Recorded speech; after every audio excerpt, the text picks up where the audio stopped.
Es ist wieder soweit, der neue Drop steht vor der Tür. Und damit hallihallo zu einem neuen Werner Watches YouTube-Video.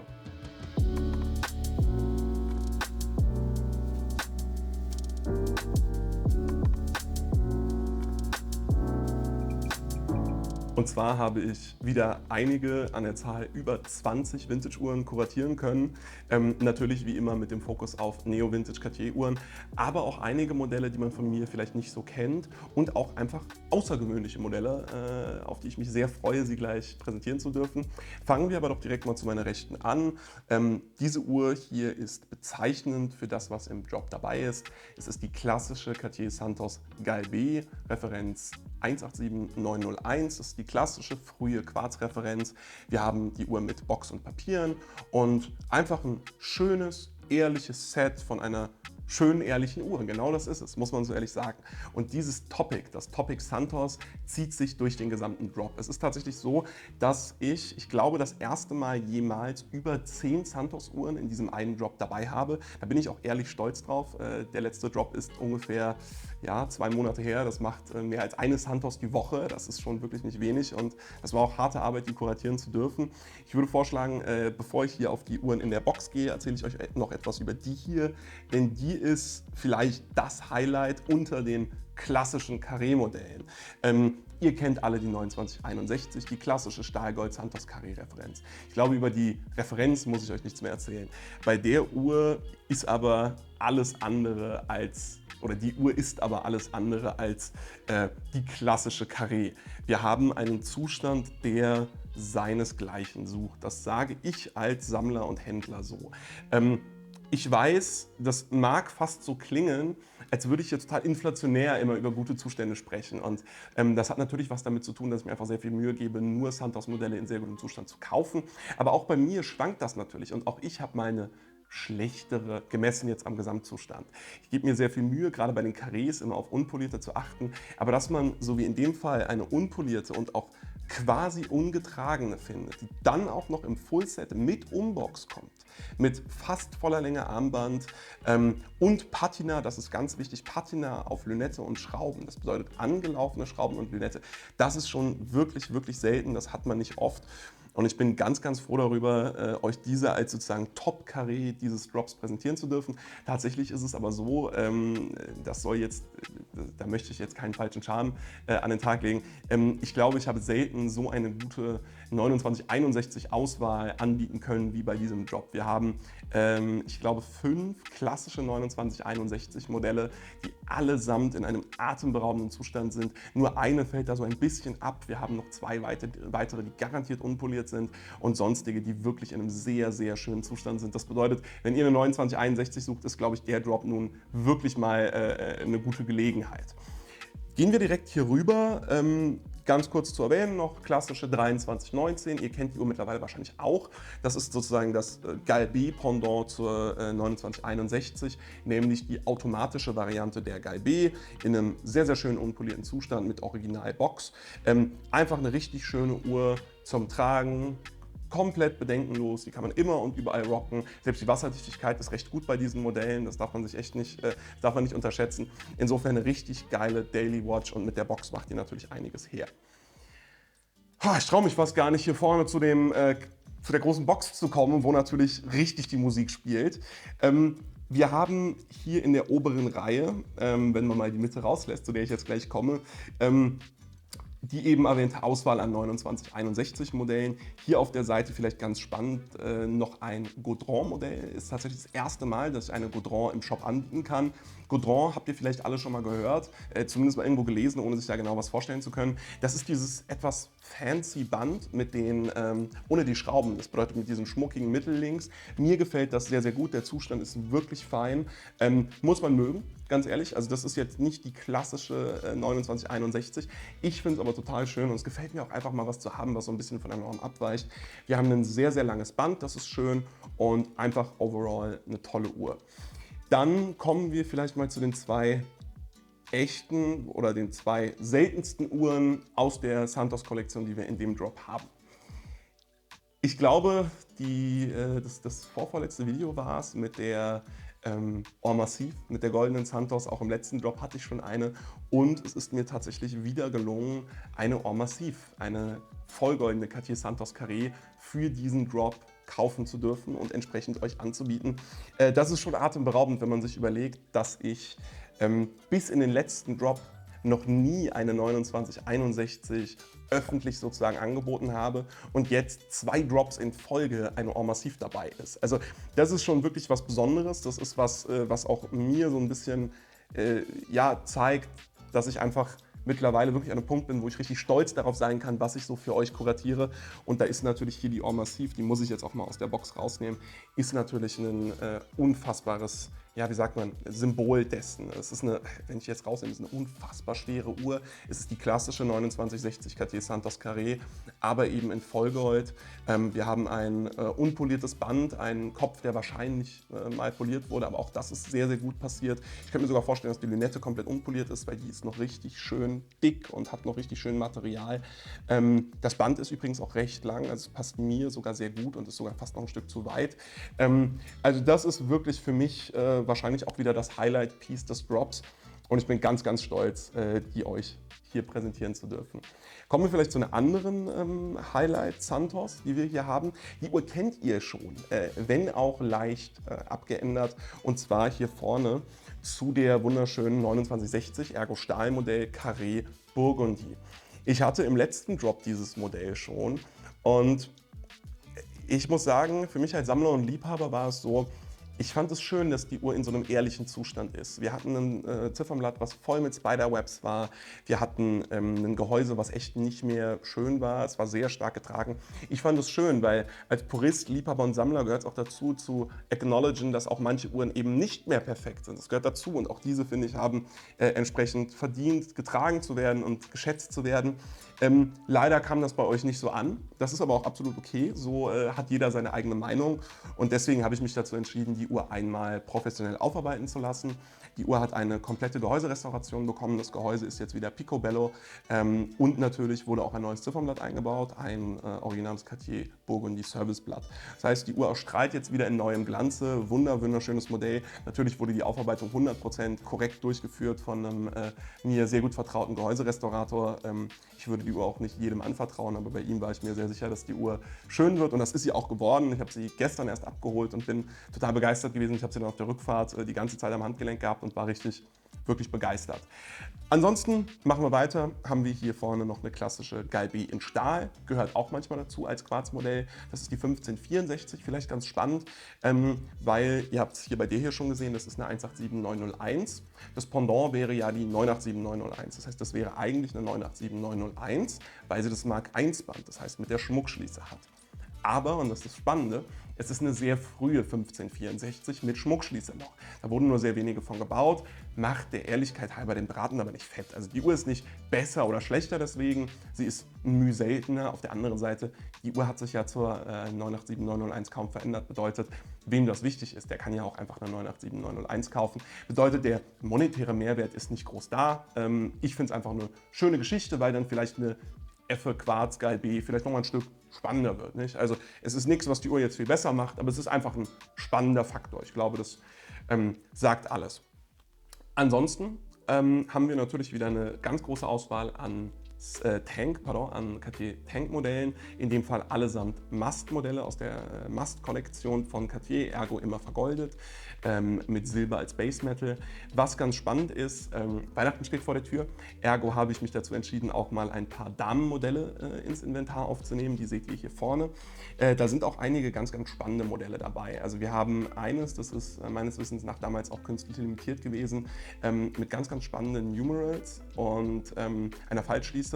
Daneben haben wir kein klassisches Burgundy-Modell, sondern ein Modell mit rotem Ziffernblatt. Das ist aber nicht so tiefrot wie das Burgundy, das ihr hier seht, sondern es ist so ein schönes helles Rot, was ich gerade an der Dame auch fast noch mehr sehe. Und dann hier auf der ganz linken Seite von mir aus gesehen haben wir die ganz klassische Ladies-Mast mit schwarzen römischen Indizes, beziehungsweise schwarzem Ziffernblatt und römischen Indizes, das sogenannte Black Roman Dial. Auch die hat eine Fallschließe, was natürlich oft nochmal ja, einfach was Schönes ist. Hier vorne haben wir eine kleine Auswahl an Herren Master Cartier Tank Modellen. klassisches Cream Dial, da werden im Drop 2 dabei sein, eine in Silber, auch mit Faltschließe und ein Onyx Dial, bedeutet schwarzes Klarlackziffernblatt. Wenn wir aber schon über die Onyx Tank reden, finde ich, hat diese eine Erwähnung verdient. Und zwar ist das ebenso eine Onyx Dial Tank. Im Prinzip ist die Uhr ganz identisch zu der hier. Was ist das Spannende an der? Die Uhr kam über einen Umweg aus dem Erstbesitz zu mir, aus deutschem Erstbesitz, gekauft in Karlsruhe. Die Erstkaufrechnung sowie die Papiere sind dabei. Leider ist die Originalgarantiekarte verloren gegangen. Das ärgert mich wahrscheinlich mehr als euch, aber es ist leider Gottes so. Was ganz spannend ist, um die Provenance vielleicht einfach noch zu belegen, die Original-Umbox ist sogar dabei und die Nummern auf der Umbox matchen die Uhr. Das ist ganz selten, dass es überhaupt der Fall ist. Ganz oft wurden die Nummern gar nicht auf den Umboxen sozusagen festgehalten. Hier zum Beispiel ist das auch nicht der Fall. Hier ist das aber der Fall. Das ist natürlich spannend, dass wir dann ein Karlsruher Fullset im weitesten Sinne haben. Ein klassisches Fullset ist es nicht, weil die Originalpapiere leider fehlen, aber ansonsten sind alle Booklets, Mappe, Umbox, Box, alles dabei. Und das eben auf einer Uhr, die auch noch im Top-Zustand ist, ein ganz, ganz schönes Band hat, die Original-Dornschließe ist noch dran und das macht die Uhr aus meiner subjektiven Perspektive total begehrenswert und ich finde, es ist einfach eine ganz, ganz schöne Sache, so eine Geschichte dazu zu haben, nicht? Jetzt sind wir auch mit den Musts schon durch und jetzt haben wir noch 3 Uhren im Drop, die eigentlich aus meinem Schema so ein bisschen herausstechen, die ich aber einfach über alles liebe und deswegen hier gerne präsentiere und auch sehr stolz bin, die hier zu haben, weil das keine Allerweltsuhren sind. Ich würde sagen, wir fangen mal zu meiner Linken an. Das ist eine Uhr, die mich auch vielleicht so ein bisschen, was die Historie meiner Firma angeht, beschäftigt hat und die ich total toll finde. Und zwar ist es eine Pole Router. Und zwar keine klassische, sondern die Pole Router NS. Die hat so ein schönes Cushion Case. In dem Fall eine ganz, ganz frühe mit dem roten Fadenkreuz-Ziffernblatt.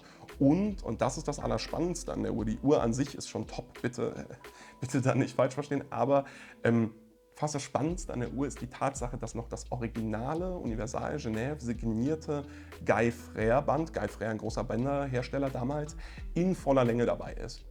Und so ein Band alleine ist quasi kaum noch zu finden und kostet mittlerweile ein kleines Vermögen. Ich möchte mich jetzt nicht zu weit aus dem Fenster lehnen, aber ich glaube, man kann sagen, dass das Band alleine fast so viel wert ist wie die Uhr. Und die so kaufen zu dürfen, war für mich was ganz, ganz Besonderes, kam auch von einem guten Freund. Ich war früher und bin immer noch ein Riesenfan der Universal Genève Pole Router und generell der Marke Universal Genève. Und die NS ist ein sehr spannendes, sehr seltenes Modell, gerade in dieser frühen Ausführung mit diesem Band. Einfach eine tolle Uhr, die preis-leistungstechnisch im Vintage-Markt einfach immer noch meiner Meinung nach total undervalued ist. Also eine Effe Rolex Datejust kostet mittlerweile 5.000, 6.000, 7.000 Euro ein Vintage-Modell. Und hier reden wir von einer Uhr mit Mikro-Rotor-Uhrwerk, mit Original Guy Frère Band, schwarzem Ziffernblatt, total selten, total schön, ganz selten gebaut, wie gesagt, also selten, nachdem super viele kaputt gegangen sind und so weiter und aber auch damals schon selten gebaut, im geringen vierstelligen Preisbereich. Also das ist schon ganz, ganz spannend.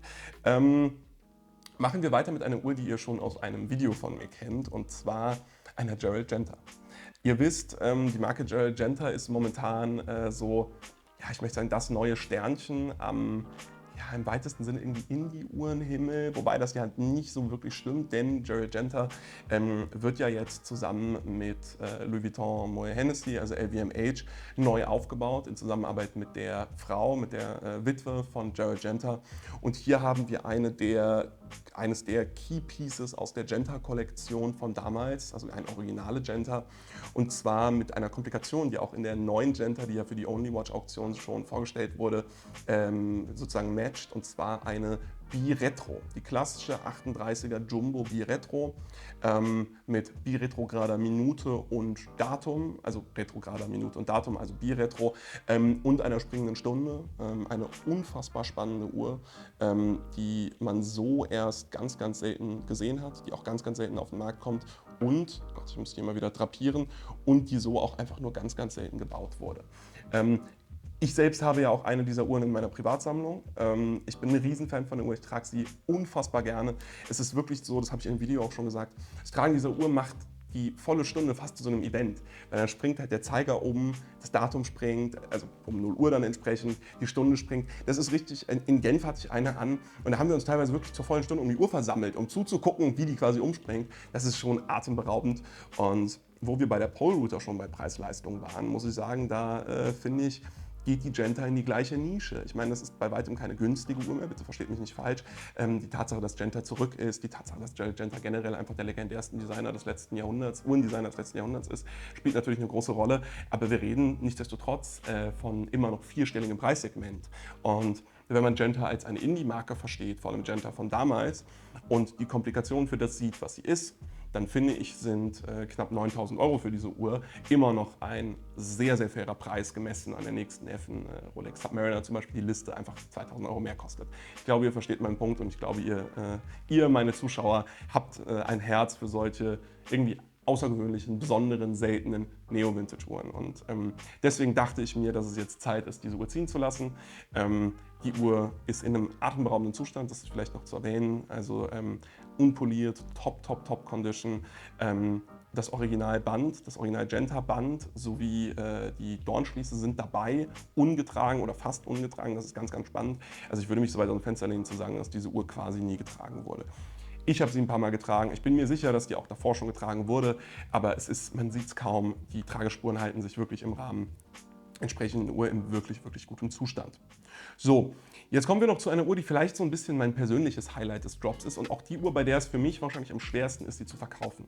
Die Uhr kennt ihr schon, dieses Modell zumindest, nicht dieselbe, aber die gleiche.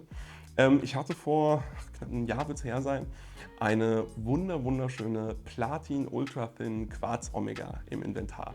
Und das war total lustig, die habe ich in einem Drop online gestellt, da gab es aber meinen YouTube-Kanal noch nicht und da war auch dieses ganze Thema rund um die Firma noch nicht ganz so groß. Und die kam online in der Woche, als mich mein guter Freund Raf besucht hat, so, von Time by Raf. Und er hat dann ein paar schöne Bilder gemacht, weil Raf einfach ein begabter Fotograf ist. Und dann wurde die Uhr über Chrono24 für meinen Rufpreis sehr schnell verkauft. Also ich weiß nicht, ob es am gleichen Tag war, als sie online kam, aber sehr schnell. Naja, und am nächsten Tag, sinngemäß, es können noch 2 Tage gewesen sein, aber sinngemäß am nächsten Tag hat dann Raf eins von den Bildern gepostet, was er gemacht hat, was einfach brutal gut war. Und mein Instagram ist explodiert. Mein Instagram war zu dem Zeitpunkt auch noch deutlich kleiner als heute. Und ich glaube, der Beitrag hat heute 7.000 Likes oder sowas. Also wirklich unfassbar viele Likes. Ich habe hunderte Abonnenten dazu gewonnen und meine Inbox ist explodiert. Ich hatte bestimmt, ich übertreibe nicht, 40, 50 Anfragen, weil natürlich auch der Social Media Hype rund um diese Uhr dafür gesorgt hat, dass die Leute sie haben wollten. So. Und dann habe ich mich natürlich sofort auf die Suche gemacht, aber ich habe keine gefunden. Es gibt welche, das Problem ist aber, regelmäßig ist es so, dann fehlt zum Beispiel die Platin-Dornschließe. Und für mich ist das Wichtigste an dieser Uhr, natürlich die Uhr itself, aber die Platin-Dornschließe, die der Uhr so einen starken Charakter verleiht. Ich habe keine mit Platin-Dornschließe gefunden, zumindest keine, die in einem halbwegs vernünftigen Preisrahmen war, gerade für mich als Händler, der noch eine Marge braucht. Bedeutet, ich habe Monate, Jahre nach der Uhr gesucht und dann habe ich vor ungefähr einem Monat, als ich beim Mittagessen war, einen Anruf von einem Freund bekommen, der in Frankfurt ein Ladengeschäft hat, ein Uhrengeschäft hat. Simon, geh mal an dein Handy, geh mal auf WhatsApp, ich habe da was für dich. Und dann war es diese Uhr, dann war sie in noch besserem Zustand, mit Originalband, mit Originalschließe, mit Originalbox und, das ist jetzt natürlich für mein Frankfurter Herz was total Wichtiges, Frankfurter Erstbesitz von einem wohlhabenden Frankfurter, der die Uhr tatsächlich als, er sagte wohl, ich war nicht dabei, als Opernuhr anhatte, also immer für die Oper. Das wird sicherlich sozusagen bedeutend gewesen sein für alle wichtigen und gewichtigen Anlässe, aber das sagt schon viel aus. Und so eine Platin Omega als Opernuhr von einem Frankfurter Erstbesitzer, das ist schon der Stoff, aus dem meine privaten Uhren gemacht wären, wenn man mal ehrlich ist. Ich habe mich jetzt trotzdem dazu entschieden, sie anzubieten, auch weil ich weiß, wie viele Leute immer noch Interesse an der Uhr haben und immer noch ständig nach der Uhr fragen. Deswegen, ich habe mich entschieden dazu, sie anzubieten. Sie wird genauso, wie sie hier zu sehen ist, verkauft in der Originalbox mit Originalband und Original-Platin-Dornschließe. Sie wurde getragen, sie ist aber noch absolut unpoliert. Sie wurde also sehr wenig getragen, beziehungsweise sie wurde nicht wenig getragen, aber sie wurde nie strapaziert beim Tragen. Die Uhr wird außerdem nochmal revisioniert. Das erfolgt jetzt in den nächsten Tagen und Wochen. Und dann ist die Uhr sozusagen mit dem Drop direkt verfügbar. Das ist, wie gesagt, wahrscheinlich von all den Uhren hier das Stück, was mich persönlich am meisten abholt momentan, weil es außergewöhnlich ist, die Struktur auf dem Ziffernblatt und so weiter. Das ist schon atemberaubend, aber wie gesagt, ich habe mich dazu entschieden, sie ziehen zu lassen. Auch wenn man als Händler ja nicht all die guten Stücke für sich selbst behalten darf. Und ich glaube, sie wertet den Job nochmal um ein Vielfaches auf. Ihr Lieben, das war's schon wieder. Ich hoffe, ich konnte euch einen guten Überblick über die Uhren geben, die ich in diesem Drop verfügbar haben werde. Es werden übrigens auch noch einige mehr. Es hat aus Zeitgründen leider nicht geklappt, alle Uhren hier zu versammeln. Es werden eher Richtung 25 bis 30, je nachdem, welche noch rechtzeitig ankommen. Das muss ja immer mit dem Fotografen und so weiter gemanagt werden. Aber es wird eher in Richtung 25 gehen. Ich würde mich total über euer Feedback freuen, sowohl natürlich hier unter dem Video, in den Kommentaren, in Form von Likes und Abonnements und so weiter, als auch natürlich direkt. Das heißt, wenn eine Uhr dabei ist, die euch gefällt, die ihr euch zum Beispiel wie hier vorne für eure Freundin oder Frau zu Weihnachten vorstellen könnt oder wie auch immer, meldet euch gerne bei mir. Wir haben ja jetzt noch ordentlich Zeit bis Weihnachten, das heißt, ich bin mir sicher, dass wir das hinbekommen und selbst wenn keine der Uhren die richtige für euch sein sollte, bin ich mir sicher, dass wir gerade in Bezug auf Weihnachtsgeschenke noch genug Zeit haben, um die richtigen Uhren zu sourcen. Ich hoffe, das Video hat euch gefallen. Ich wiederhole nochmal, gerne liken, abonnieren und kommentieren. Welche war eure Lieblingsuhr? Bis zum nächsten Mal. Ciao.